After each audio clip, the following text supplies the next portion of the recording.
Hey bro, I have this question that I'm just wondering, what's the most amount of money that you've made in a single day? Maybe you played it 4 hours, maybe you played all day, but you walked out of there and you're like, this has been my biggest win ever. My biggest win in one day was probably like...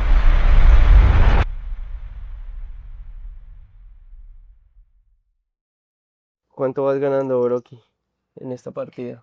Experiencia. Sí. Mucha experiencia.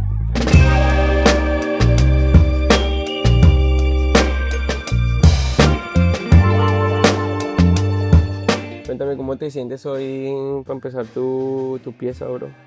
Good, bro. I mean, I'm a little nervous because it's been like 3 years, but I know once we get going and, knowing the amount of work that you've done on me, eso se me pasa. Mientras más trabajemos, vamos. 3 years without getting tattooed, bro. So. Yeah, bro. It's just so hard to come up with like ideas that you want. At the end of the day, these are very permanent decisions. Yeah. So I don't want to think about it too much, but I don't want to think about it too little. Yeah, for sure. I'm really like glad what we're gonna do today, bro. It's gonna close this leaf super nice, and it goes with the flow so that we've done in the past. Like it's gonna just fit in really, bro. And then right now we're working right here, bro. I'm working here, finishing the design. This guy is making some money here, playing his poker. It's gonna be a fun day, a money making day. Bro, ¿y qué tal? Cuéntale a la gente un poquito qué haces tú, a qué te dedicas. Yo me dedico a jugar la carta, al póker, como lo conocen mucha gente.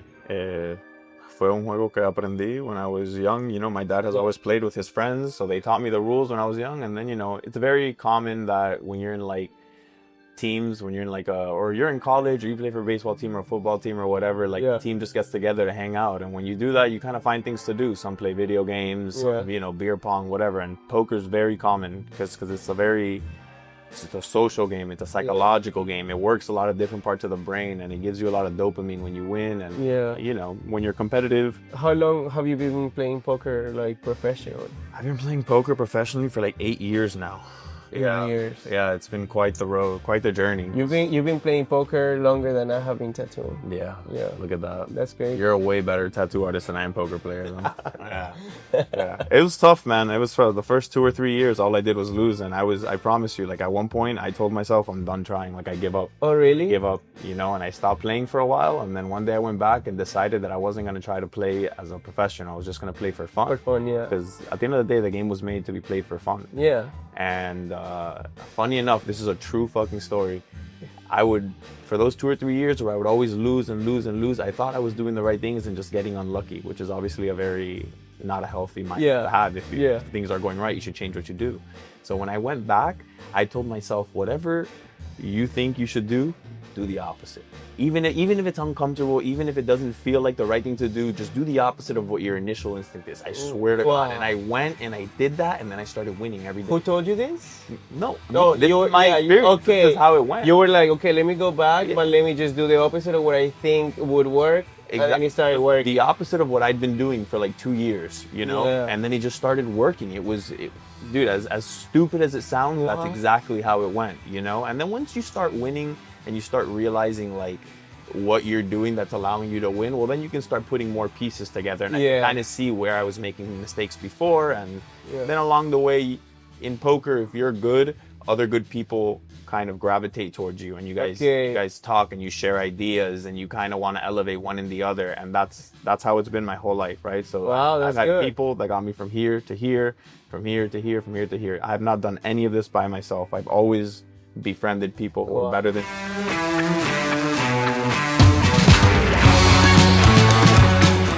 Bro, ¿y cómo lidias con toda la presión cuando sabes que hay demasiado dinero sobre la mesa?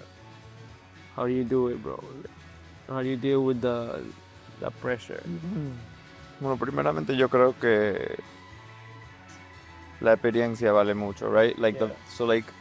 You start here, and then you hope to get here, and you hope to get here, and you hope to get here. But every time you make it the next level up, and you're playing for an amount of money that you're not used to playing for, I think everyone feels it. Everyone feels it to a certain extent.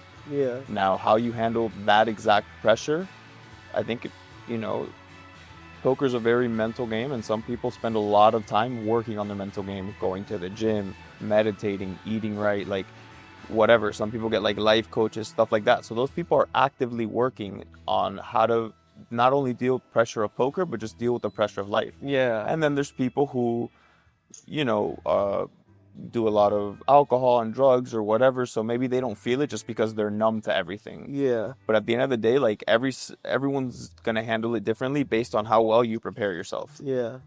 But again, with time, really with time, it's just another, you know. Yeah. How do you deal with the pressure of putting permanent ink on someone's body forever and knowing that you can't mess up?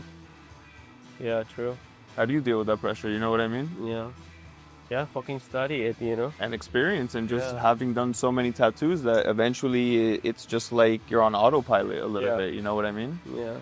So, pressure's a big part of poker. You're always going to feel pressure. Yeah. And, you know, people learn how to deal with pressure, however people learn how to deal with pressure, you know? Yeah. Do you feel like the skills that you have learned in poker have translated to life? Absolutely. Just because at the end of the day, poker's a game of skill, but it is also a game that has a lot of luck involved. A lot of what? Luck. Yeah. Right? There's a humongous luck factor in poker. Yeah. So in order for you to like be successful and win money in poker, you need to be good and you need to play a lot.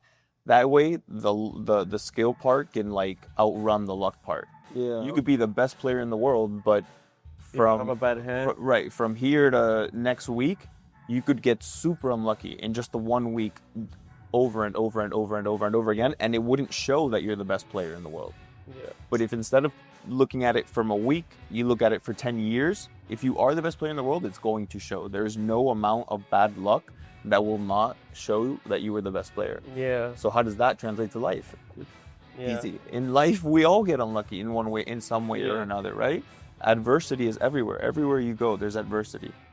So, same thing. Like, it teaches you that there's some things that are simply out of your control. No matter how prepared you are, no matter how right you do, you know, you can live your life perfectly, and sometimes life will still come and it will still knock you down. And that's when people ask themselves, like, why me? You know what I mean? Yeah. And it's not why you. It's just the way it is. It's just the nature. Yeah. The nature of life. Nature of the game. Yeah, and it always comes to teach you something for sure. Yeah, when it comes, you know.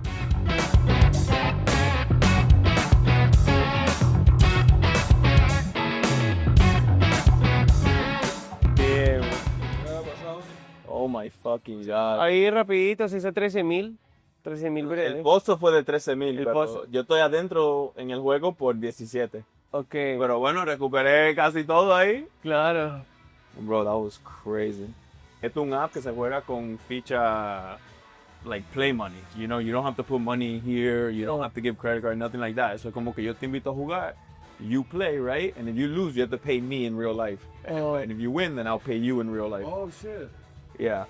Okay. How do people make sure that you get paid? You have to, obviously normally you have to get what's called a vouch. Eso es como que si yo quiero jugar, pero ellos no saben si yo voy a pagar, si yo pierdo, pero te conocen a ti, saben que tú eres buena gente y tú dices, oye, déjalo jugar que si él pierde y no paga, yo lo pago. Ok. Es un vouch.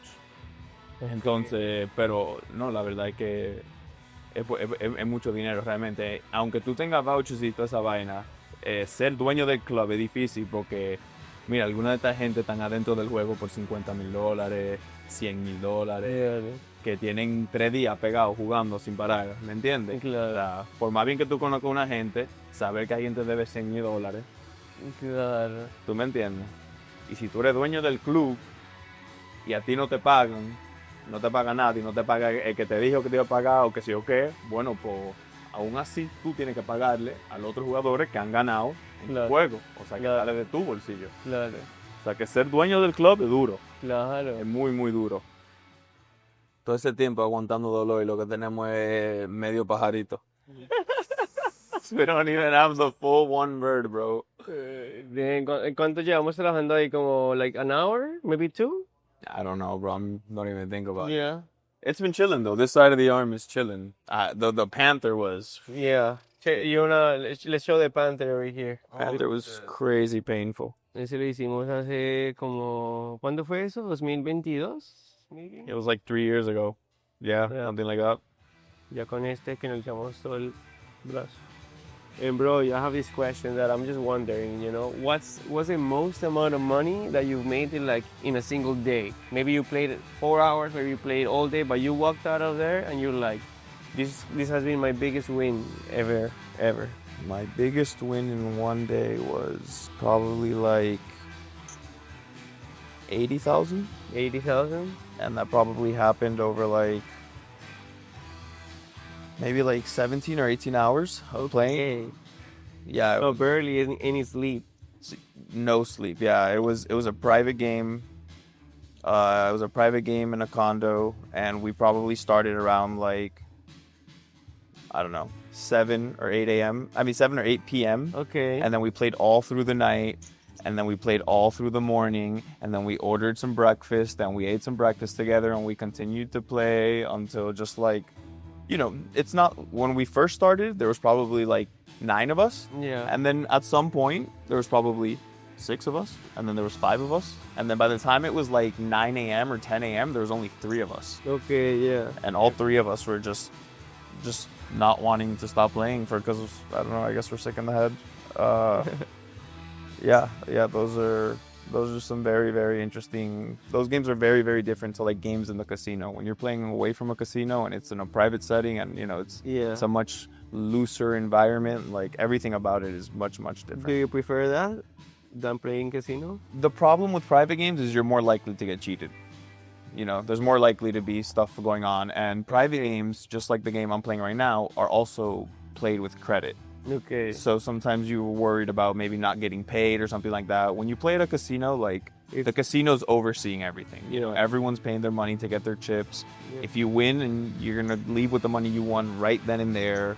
If you lose, you're gonna lose with the money. Or you gotta bring your money though. So the casinos are more relaxed. Obviously, the casinos are like hiring the dealers. They're putting the decks in play. There's certain machines that shuffle cards that also give information like, the player in this seat is going to win the hand, right? And you would never know. Oh, really? You would never know if it's being used against you, right? Or there could be 2 players that you don't know, and they could be working together, and you wouldn't know it either. The dealer could be in it on it. Like, there's just so many things that happen. Yeah. This is very, very, very, very common in poker. Like private games running, and then sooner or later, you find out that you're getting cheated.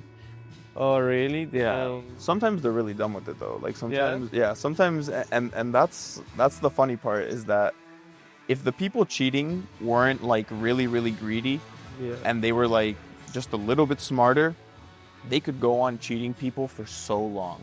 Yeah, because they're like getting everything, but like a tiny bit. A little, exactly, and they're just going about it in a subtle way. But sometimes they want to win so much every single time that they do things that they just give themselves out. Yeah, it'll raise an eyebrow, you know? Yeah. Como que te juegan una mano malísima. Yeah. Y meten mucho dinero porque, como te digo, maybe the deck that shuffled, the machine that shuffled the deck let him know that he's going to have the winning hand. Yeah. You know, y te juegan una mano malísima que te queda como que, oye, everyone here has probably been playing poker for many, many years, and that's not something you see. Like, that was really weird, right? Okay. So when something really weird like that happens and you're playing away from a casino, you always are like, whoa, that might have been cheating.